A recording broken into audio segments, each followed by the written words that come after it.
Students, normal reaction पर जो हमारे पास क्वेश्चन है वो है question based on motion of bodies in contact. Contact में रहते हुए दो बॉडीज अगर मूव कर रही हैं तो उस पर बेस्ड नॉर्मल रिएक्शन के क्वेश्चंस कैसे होते हैं, आइए डिस्कस करते हैं। क्वेश्चन दिया है, two blocks of masses 2 kg and 5 kg are in contact on a frictionless surface or table.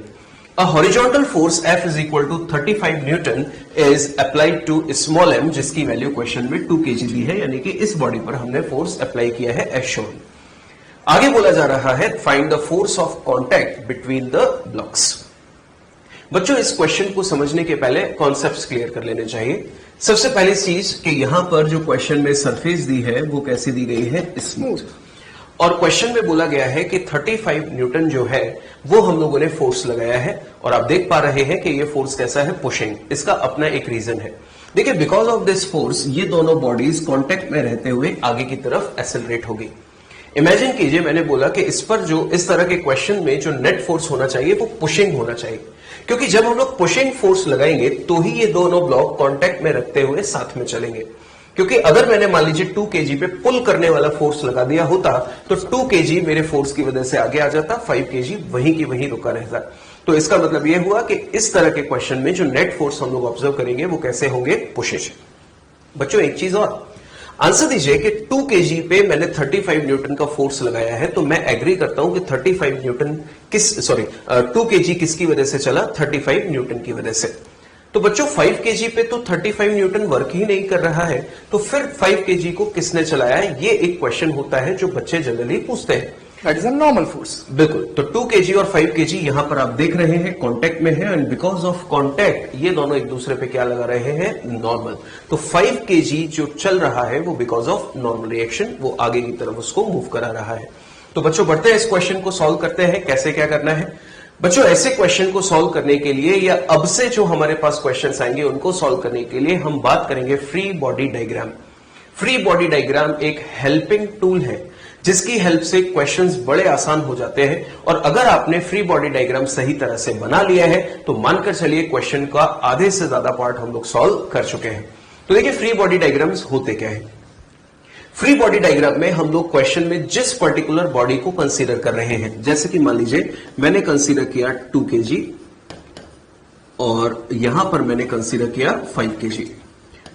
मैंने आपसे बोला कि फ्री बॉडी डायग्राम में हमें क्या करना होता है कि गिवन क्वेश्चन में हम जिस पर्टिकुलर बॉडी को कंसीडर कर रहे हैं उस बॉडी को अलग से निकालकर उसका डायग्राम ड्रॉ कर लेते हैं, और इस बॉडी पर कितने पॉसिबल फोर्सेस वहां पर हैं उन सबको हम लोगों को इस बॉडी पर शो कर देना होता है, और साथ में इसके एक्सेलरेशन की डायरेक्शन। तो देखिए, एक्सेलरेशन की डायरेक्शन तो पहले ही समझ में आ गई है हमें कि 2 kg और 5 kg दोनों पे एक्सेलरेशन कहां होगा, फॉरवर्ड।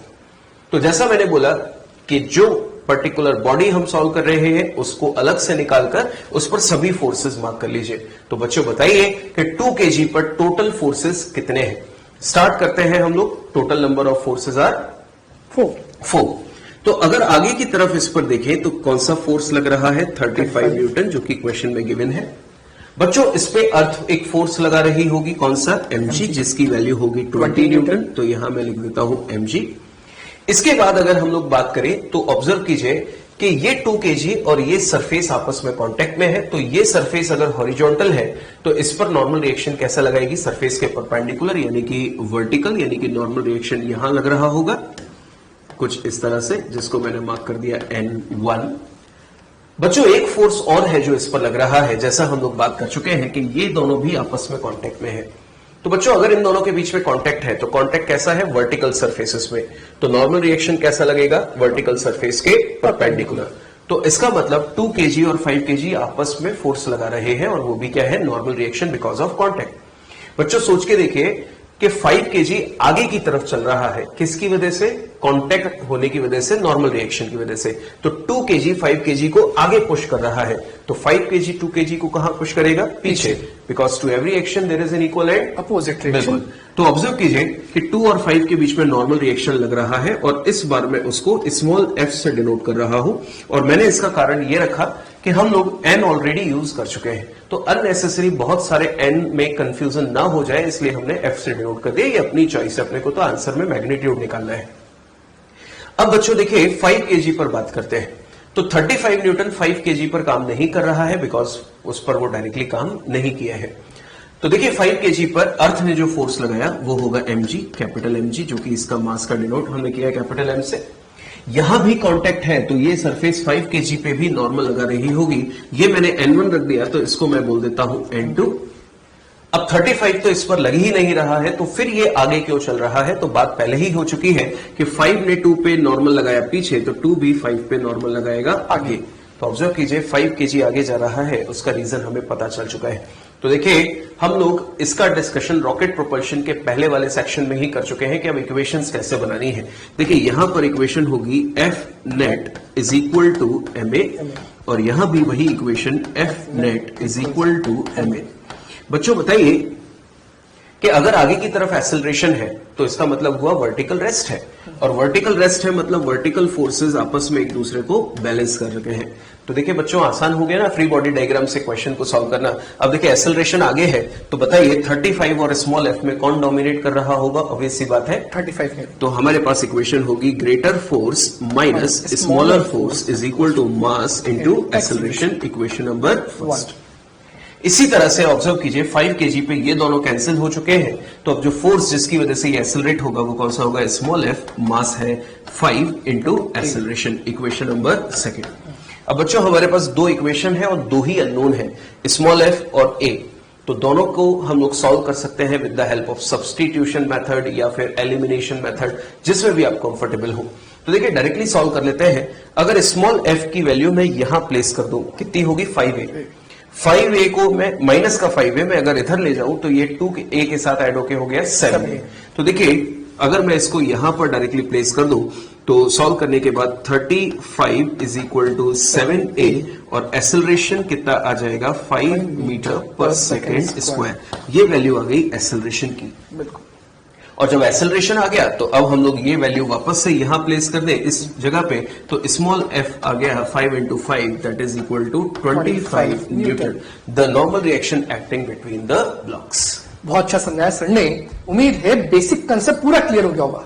पर क्या अपन इसको और आसान मेथड से देखते हैं कि हवा में अगर क्वेश्चन सॉल्व करना हो, सिर्फ क्वेश्चन देखा और आंसर टिक करना है, तो उसके लिए क्या कर सकते हैं। तो देखिए अगर मैं इस पूरे को एक सिस्टम मान लेता हूं, इस पूरे को मैं एक सिस्टम मान लेता हूं, तो उस केस में क्या होगा। तो देखिए यहां पर ये 2 kg का ब्लॉक जैसा पहले वाले सिस्टम में था, और ये 5 kg का ब्लॉक, और फोर्स लग रहा था 35 न्यूटन। अपने को बताना है कि दोनों के बीच में कांटेक्ट फोर्स कितना है। तो पहला अजम्पशन, इस पूरे को एक सिस्टम मान लो, सिस्टम मान लो, अगर टोटल मास कितना हो जाएगा 7 kg, तो 7 kg हो गया तो मैं बोलूंगा अगेन वही equation F net equals to ma। F net is 35 because अब जितने भी फोर्सेस इस पूरे सिस्टम के अंदर लग रहे हैं वो सब इंटरनल फोर्सेस हो गए, तो net force is external force that is 35 is equal to total mass 7 into a equals to 5 metre पर सेकेंड स्क्वायर। यहां से इतनी सी बात समझ में आ गई कि इन दोनों ब्लॉक का जो एक्सेलरेशन है वो सेम डायरेक्शन में 5 मीटर पर सेकेंड स्क्वायर है। इसका मतलब ये भी राइट साइड जाएगा, ये भी राइट साइड जाएगा, और दोनों का एक्सेलरेशन होगा 5 मीटर पर सेकेंड स्क्वायर। जैसा कि सर ने आपको समझाया था कि ये वाला जो 5 kg है ये किसके कारण चल रहा है, पुशिंग फोर्स के कारण, जो कहां से क्रिएट हुआ, action reaction pair between both the blocks that is normal force. तो क्या उसका जो FBD आपने बनाया था वो ऐसा कुछ था 5 kg, यहां पर सर ने इसको स्मॉल f से नोट करा था, और इसका एक्सेलरेशन अपने पास आ ही चुका है दैट इज 5 मीटर पर सेकेंड स्क्वायर। तो अगर मैं f निकालना चाहता हूं तो मैं इस ब्लॉक के लिए क्या इक्वेशन लिखूंगा, F net equals to ma। F net की value f, because vertical forces cancel हो चुके हैं, तो F is equal to 5 into acceleration, और एक्सेलरेशन की वैल्यू कितनी वापस 5, तो F is equals to 5 into 5 which is equals to 25 newton. अब बच्चा एक बात को समझना, अगर जब भी ये सिस्टम है, ये तो मैंने पूरा लिखा, अगर मन में सॉल्व करना तो क्या करोगे, सिस्टम लिया, एक्सेलरेशन निकाला, एक्सेलरेशन चेक करो कौन से ब्लॉक्स के बीच का नॉर्मल फोर्स पूछा गया है, और उस ब्लॉक्स के बीच में जो नॉर्मल फोर्स है वो किसके द्वारा क्रिएट करा गया, या उसको अकेले को ब्लॉक को कंसीडर करें तो मन में एफबीडी बनाओ। एफबीडी बनाएंगे तो ऐसा कुछ बनेगा, फिर आप क्या लिखोगे, F इक्वल टू ma, और वहां से आपके पास नॉर्मल फोर्स आ जाएगी, that is small f which is equal to 25 newton. Sir इसकी हेल्प से तो क्वेश्चन बहुत आसानी से सॉल्व हो जाएंगे। बिल्कुल सर। और सर यहाँ पर बच्चे जो डाउट पूछते हैं वो ये है कि सर जैसे 35 न्यूटन आगे की तरफ लगा, हम लोगों ने इतनी जल्दी इस क्वेश्चन को सॉल्व किया, अगर मानकर चले कि यहाँ पर एक फोर्स लग रहा होता एक और कैपिटल F नाम से, तो क्या तब भी ये शॉर्ट ट्रिक इस तरह से लगा सकते थे? सर ने बिल्कुल क्वेश्चन को बहुत अच्छा कर दिया, पर अपन वापस इसको बहुत स्मॉल तरीके से कर देते हैं। तो देखो, अगर यहां पर एक और फोर्स लग गया तो वापस पूरा सिस्टम लो। मन में क्या इक्वेशन चलेगी कि टोटल एक्सटर्नल फोर्स, बेटा वर्टिकल देखते ही नहीं है, हॉरिजॉन्टल वाले फोर्स कितने हैं, 35 माइनस एफ। तो अगर ये एफ कैसा हो, छोटा हो, किससे, 35 से, तो अपन क्या लिख देंगे, F net is again equal to total mass into acceleration. F net 35 minus F, considering 35 is more than capital F, तो 35 minus F is equal to 7 into A. तो ये तो अपने यहां से क्या जाएगा, एक्सेलरेशन। एक्सेलरेशन कितना आएगा, 35 माइनस एफ अपॉन 7। ये तो अपना एक्सेलरेशन आ गया। अब क्योंकि सर ने अपने से क्या पूछा कि कॉन्टैक्टिंग फोर्स अब क्या होगा, तो वापस ये एफबीडी देखो, क्या अभी एफबीडी सही है या गलत है? गलत है, क्योंकि यहां पर एक और फोर्स आ चुका है, दैट इज कैपिटल एफ। तो इसके अंदर क्या करेक्शन आएंगे, इसके अंदर करेक्शन आएगा कि अब ये जो 5 kg का ऑब्जेक्ट है, ये नॉर्मल फोर्स स्मॉल एफ तो लग ही रहा है, साथ में एक्सटर्नल फोर्स कैपिटल एफ इसके ऊपर और आ गया। तो अब मैं इसकी इक्वेशन क्या लिखूंगा, एक्सेलरेशन आगे ही है, तो लिखूंगा F minus F that is net force which is equal to 5 into A. और बेटा ये जो ए की वैल्यू उठा के यहां रख देंगे तो अपने को स्मॉल एफ की वैल्यू मिल जाएगी। बहुत बढ़िया सर, इसकी हेल्प से हम लोग क्वेश्चन को जल्दी से जल्दी सॉल्व कर सकते हैं। स्टूडेंट्स, यहां पर एक और बात मैं आपके सामने रखना चाहूंगा, जब भी हम लोग सिस्टम लेते हैं तो सिर्फ नेट एक्सटर्नल फोर्स लेते हैं, क्योंकि ये बात हम लोग न्यूटन के थर्ड लॉ के एक्सप्लेनेशन में बात कर चुके हैं कि जब भी हम लोग सिस्टम लेंगे तो नेट इंटरनल फोर्स का जो सम आया था वो कितना आया था, 0। और जब हम लोग इंडिविजुअल बॉडी ले रहे थे तो फिर हमारे पास जो नेट फोर्स या एक्शन रिएक्शन पेयर होते हैं वो एक दूसरे को कैंसिल नहीं कर रहे थे। दैट्स वाई हम लोगों ने एफबीडी में उनको कंसीडर किया था, और सिस्टम में लेने के बाद सिर्फ एक्सटर्नल फोर्स कंसीडर करते हैं। बिल्कुल। तो जैसे सर ने आपको शॉर्ट ट्रिक सिखाई है, वो शॉर्ट ट्रिक को यूज करते हैं और अपने पास नया क्वेश्चन क्या है उस पर डिस्कशन करते हैं। 3 blocks A, B and C of masses 4, 2 and 1 kg respectively are in contact on a frictionless surface as shown. If a force of 14 Newton is applied on the 4 kg block, then the contact force between A and B is. तो students, इसको हम लोग short trick सब solve करते हैं। सबसे पहली चीज, जो एक्सटर्नल फोर्स है वो कितना है, 14 न्यूटन, जो इस पर अप्लाई किया गया है। मासेस हमें दिए गए हैं 4 kg, 2 kg and 1 kg। Surface हमें बोला गया है स्मूथ है, तो जैसे ही हम लोग 14 न्यूटन का फोर्स, पुशिंग फोर्स लगाएंगे तो ये सिस्टम ए एक्सेलरेशन से आगे की तरफ मूव करेगा। तो बच्चों, सबसे पहले अगर हम लोग एक्सेलरेशन निकालें with the help of short trick, तो acceleration of system is equal to net external force which is equal to 14 upon total mass which is equal to 7। तो एक्सेलरेशन आ जाएगा 2 मीटर पर सेकेंड स्क्वायर। ये value आ गई है किसकी, acceleration की। अब जैसा कि हमें क्वेश्चन में बोला गया है contact force between A and B, तो इसका मतलब हमें इन दोनों ब्लॉक्स को ही कंसीडर करना है। बच्चों देखिए कि इस पूरे डायग्राम में अगर देखें तो एक कॉन्टैक्ट यहां पे है, एक कॉन्टैक्ट यहां पे है, तो इसका मतलब इन ब्लॉक्स के बीच में नॉर्मल रिएक्शन के 2 पेयर काम कर रहे होंगे, एक ए और बी के बीच में जो हमें निकालना है, और एक होगा बी और सी के बीच में। तो ए और बी के बीच में जो है उसको हम लोग नाम दे देते हैं F1, और बी और सी के लिए हम लोग नाम दे देते हैं F2। तो ऑब्जर्व कीजिए बच्चों, ए बी को कहां पुश कर रहा है, आगे। तो अगर ए ने बी को आगे की तरफ पुश किया तो बी ने ए को कहां पुश किया होगा, पीछे, जिसको मैंने नाम दे दिया F1, ये 14, और एक्सेलरेशन आगे की तरफ। बच्चों, with the help of F net बराबर ma हम लोग कैलकुलेशन कर सकते हैं डायरेक्टली। ऑब्जर्व कीजिए, 14 फॉरवर्ड डायरेक्शन में, एक्सेलरेशन आगे है तो ऑब्वियस सी बात है डोमिनेट कर रहा होगा F1 से, माइनस F1, मास है ए का कितना 4, और एक्सेलरेशन हम लोग निकाल चुके हैं कितना 2। तो अगर यहां से F1 की वैल्यू निकाली जाए तो देखिए F1 उधर जाके अगर 8 इधर ले आए तो ये हो जाएगा 6 न्यूटन, और हमें ये क्वेश्चन पूछा गया था जिसका राइट ऑप्शन है फर्स्ट। और सर अगर मैं इसी क्वेश्चन के अंदर एक चीज और देख सकता हूं, बच्चा वैसा भी सोच सकता है जैसा मैं सोचता हूं कि सपोज मान लेते हैं बी और सी एक सिस्टम हो गया।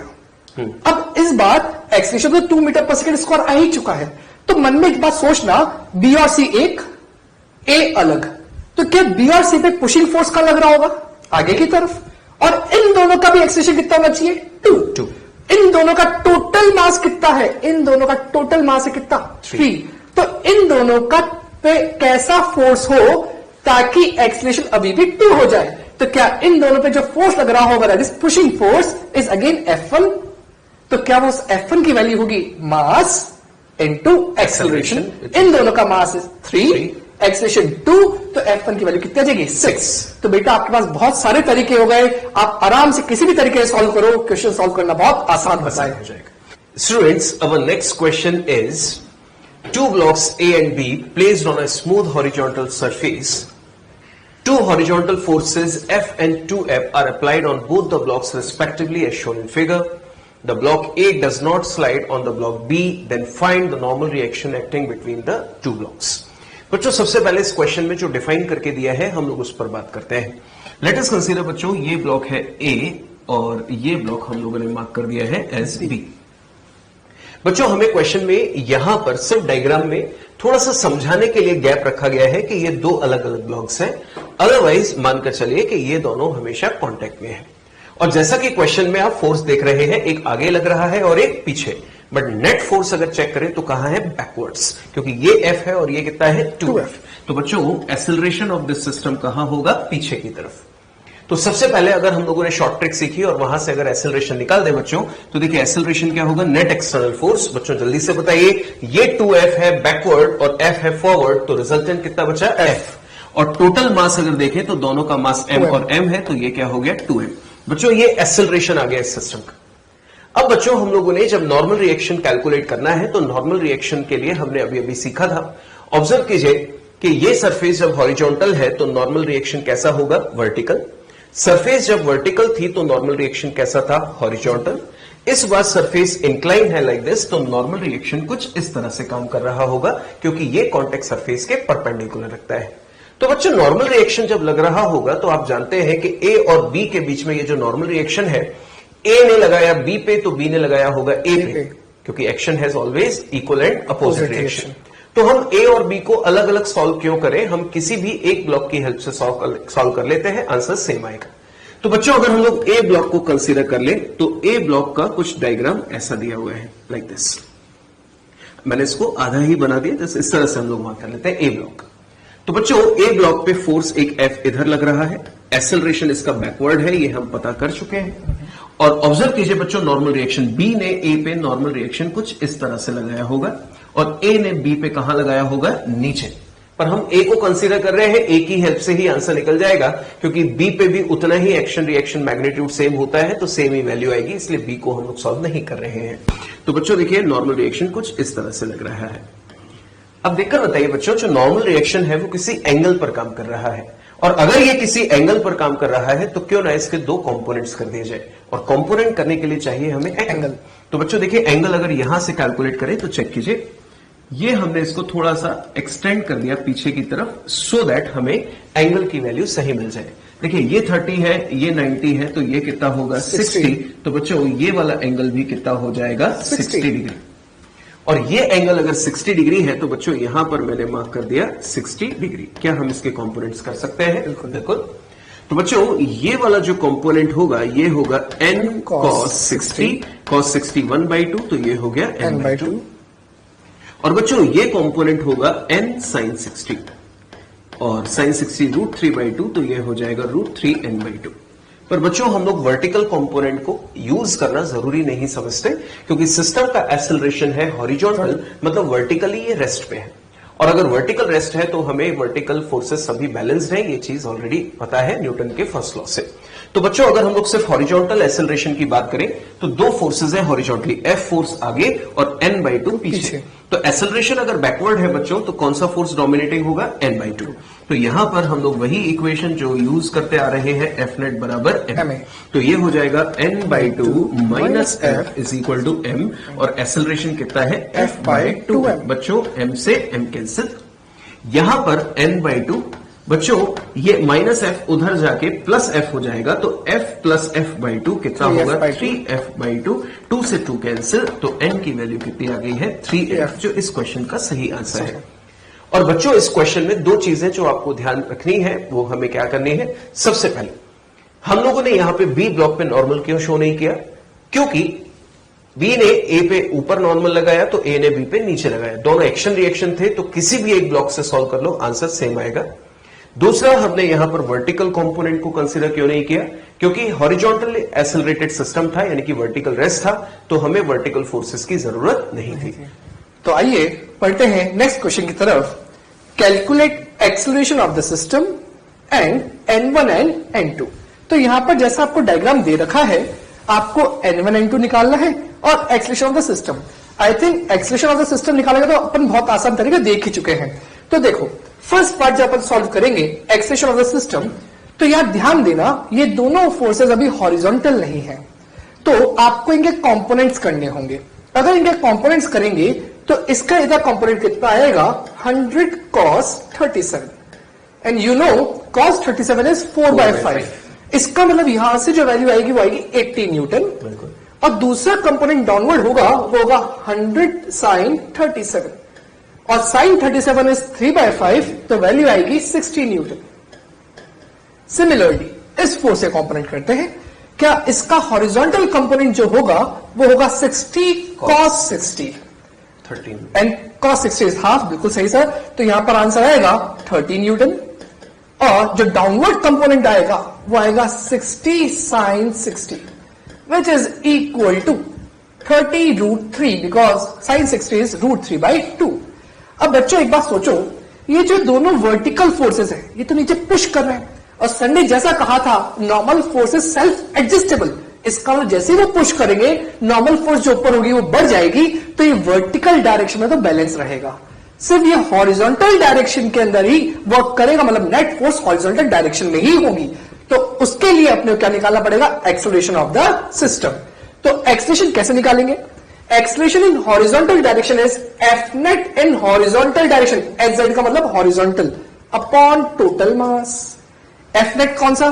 क्या इधर का 80 न्यूटन राइट साइड लग रहा है, ये 30 न्यूटन लेफ्ट साइड लग रहा है, which is dominating 80 Newton. I can say 80 - 30 upon total mass 20, 3, 7, 10, 20। बिल्कुल सर। तो आंसर है 20। तो क्या यहां से हो गया 50/20, which is equal to 5 /2 metre पर सेकेंड स्क्वायर, और which is also equal to 2.5 metre पर second square towards right side, because जो डोमिनेटिंग फोर्स है वो कहां है? राइट साइड 80 न्यूटन की तरफ। और नेक्स्ट है n1 एंड n2।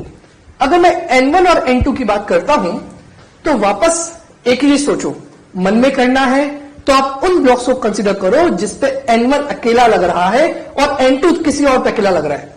तो जैसे सर ने बहुत अच्छी तरह आपको एफबीडी सिखाया था, तो क्या 3 न्यूटन पर या 3 kg पर कैसे एफबीडी बनेगा?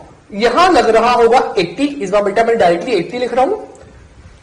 क्या 7 kg 3 kg को इधर पुश करेगा नॉर्मल फोर्स, तो इसको लिख दिया अपन ने n1। सिमिलरली 7 kg वाले पर n1 equal and opposite direction लेगा n1। अगर बात करें 10 kg की, तो 10 kg पर 7 kg वाला इसको इधर पुश करेगा, because net acceleration right side है, तो यहां पर लग गया n2, और एक्शन रिएक्शन पेयर के कारण वापस अपोजिट एक्शन में 7 kg पे लग गया n2। तो बच्चों अपने को n1 n2 दोनों निकालने हैं, तो क्यों अपन 7 kg को कंसीडर करें? क्या अपन n1 तो यहां से निकाल सकते हैं और n2 यहां से निकाल सकते हैं, ताकि अपना आसान से आसान आ जाए। पर क्या इस वाले ब्लॉक पर अपन ने एक फोर्स और नहीं लिखा, that is equal to 30 Newton.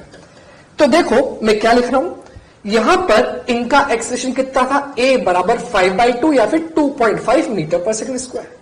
इसका भी सेम था, इसका भी सेम होगा, एक्सेलरेशन बराबर 2.5 मीटर पर सेकेंड स्क्वायर। तो इसकी इक्वेशन क्या लिखेंगे? F net equal to ma, net acceleration right side, 80 कैसा होगा? डोमिनेटिंग, तो 80 - n1 is equal to 3 into acceleration. कितना जाएगा 3 2.5 7.5 और 7.5 माइनस 80 क्या मिल जाएगा N1 तो अपने पास आ जाएगा N1 equals to 72.5 Newton. Similarly N2 यहां से निकाल सकते हैं तो क्या लिखेंगे राइट साइड एक्सप्रेशन है N2 डोमिनेटिंग होगा तो N2 minus 30 equals to 10 into acceleration 2.5 तो N2 इक्वल्स टू क्या ये माइनस 30 है ये 2.5 इंटू 10 25 30 इधर आ जाएगा तो कितनी वैल्यू जाएगी 55 न्यूटन। तो ये दोनों आपके रिक्वायर्ड आंसर्स हैं।